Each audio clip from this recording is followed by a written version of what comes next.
He's listening.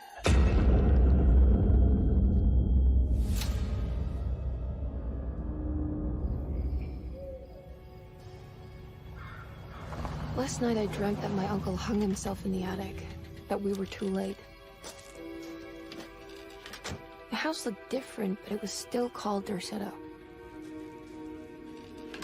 Definitely a weird place. Feels like I've been here before. I just can't think why.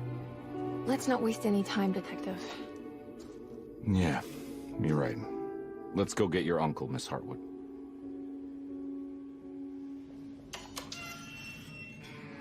It transports you into the dark alleyways and into the night. I mean, it's always trying to create a mystery, right? It's something that's more than just jump scares. A bit of fighting, demanding puzzles, and a lot of atmosphere. It maintained some of that weirdness of the old games, but it had like an updated slickness to it that I liked as well. You haven't seen a little girl by any chance, have you?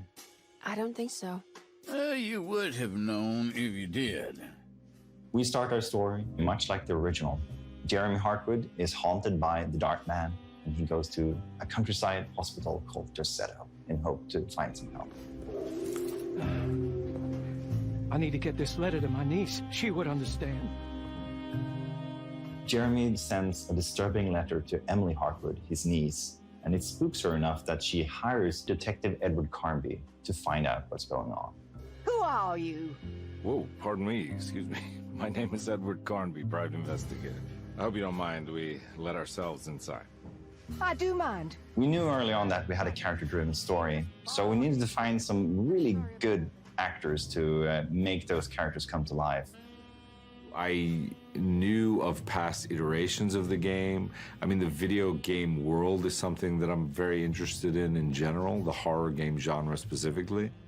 David has a really strong presence as an actor, and he's able to make the funny moments really funny, but also the dramatic parts really intense.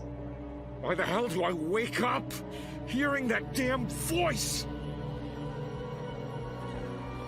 I know what it sounds like, but it's not what you think.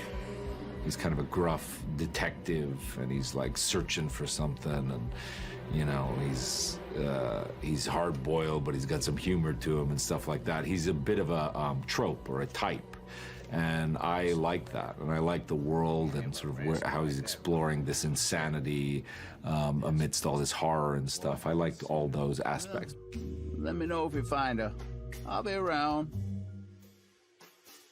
Emily Hartwood has a closer connection to the plot, as she's Jeremy's niece, and therefore also suffers this strange affliction known as the Hartwood curse. I love the mystery of the game. I love the picture of her. Like, there was so much about it that I was curious of. There's a lot of fear within her and a lot of speculation and curiosity and I guess dread, intrigue. Like, there's a lot about her that is kind of on edge. 10 years now. More even since he died. He died a hero. Jodie's a fantastic actress, and she brings a lot of nuance to Emily as a character, and it really makes us sympathize with her. Who's in here? Show yourself.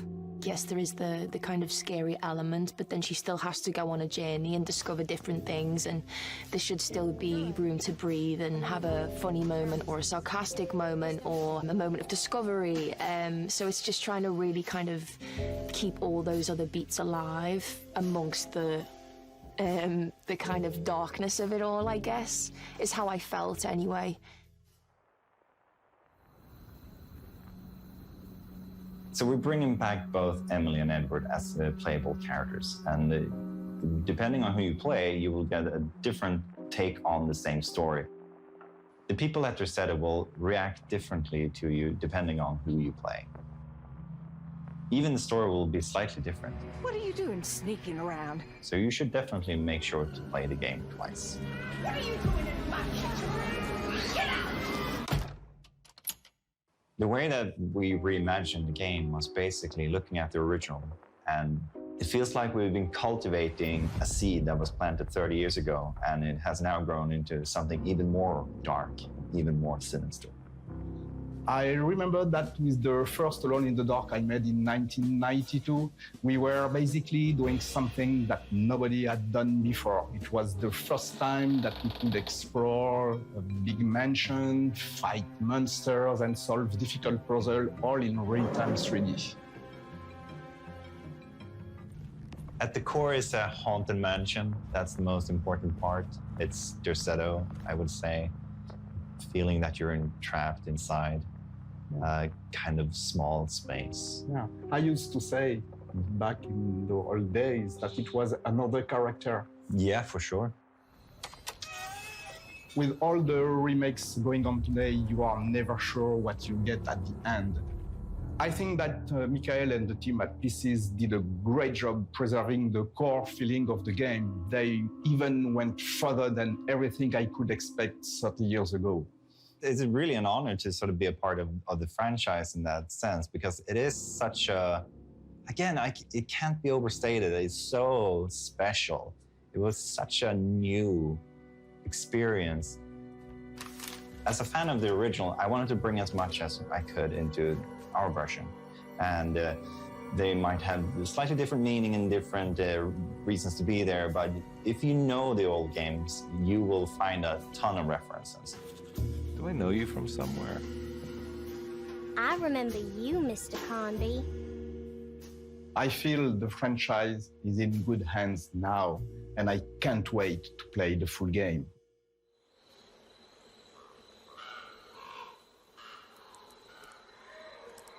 To give you a taste of what the full game will be, we also created a prologue, and it features a character from the game called Grace Saunders, who is a little girl, and you play as her walking around Derceto and trying to post a letter.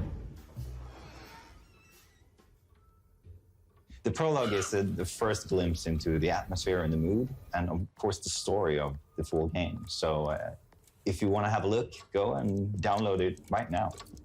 They're so creepy.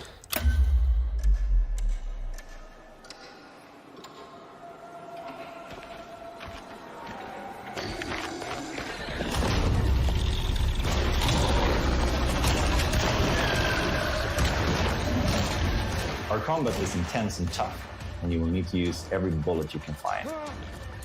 And if you run out of bullets, I'm out of bullets. you might need to get in close and hit them with a melee weapon. Or if you're lucky, you can find something to throw. As mentioned before, your job is to find out what happened to Emily Hartwood. And to do that, you will need to visit some unexpected places.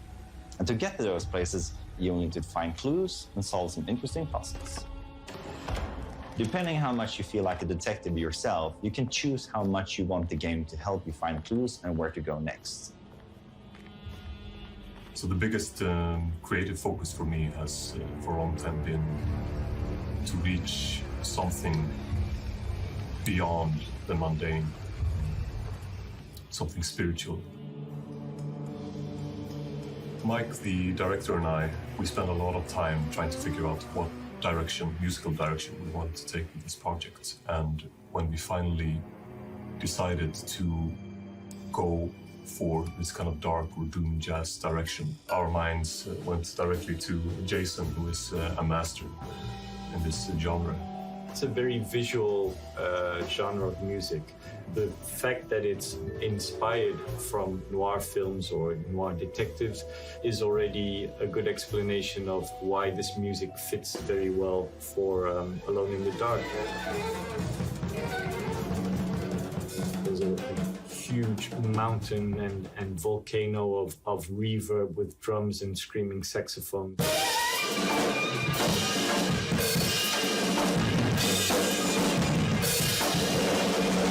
To this explosion of hair rising horror and big chaos. As the player is drawn deeper into the game world, they will face off with the sinister presence known as the Dark Man. The Dark Man isn't real, Jeremy. There is nothing he can do to hurt you. How do you think any of this is happening? How do you still not trust my words? Fine. Then let me help. Don't be foolish. He will bury you next to me in his sunken temple for an eternity. Real or not, something is definitely corrupting the mind of Jeremy Hartwood. Something very, very dangerous.